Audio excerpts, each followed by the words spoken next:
आज हामी दाँत किट्ने समस्याका बारेमा जानकारी लिएर आएका छौं। दाँत किट्नु एक सामान्य समस्या हो जुन धेरै व्यक्तिहरूले जीवनको कुनै न कुनै समयमा अनुभव गरेका हुन्छन्।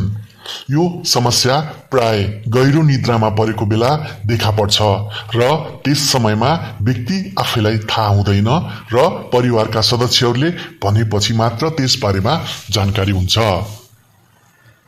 विभिन्न अध्ययनहरूले देखाए अनुसार दाँत किट्नुको प्रमुख कारण तनाव र चिन्ता हो।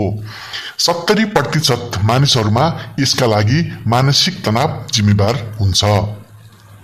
अल्जाइमर वा अन्य मानसिक समस्याका कारण पेटमा जुका भएका बालबालिका वा मानसिक त्रासको शिकार भएका व्यक्तिहरूमा पनि यस्तो समस्या देखिन्छ। अमेरिकन डेन्टल एसोसिएसनका अनुसार 95% अमेरिकनहरूले जीवनको कुनै न कुनै समयमा दाँत किट्ने गर्छन्। दाँत किट्दा दाँत भाँचिने, गिजामा असर पर्ने, खिइने वा दाँतको सन्तुलन बिग्रिने जस्ता समस्याहरू देखा पर्न सक्छन्।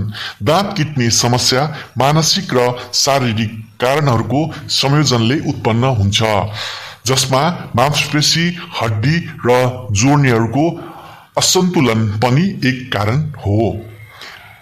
मानसिक समस्या जस्तै उदासी र निद्रा नआउनु, दाँत भाँचिनु, गिजामा समस्या उत्पन्न हुनु, दाँतको र्यालमा कमी हुनु, टिएमजे जोड्नी सम्बन्धी समस्या हुनु।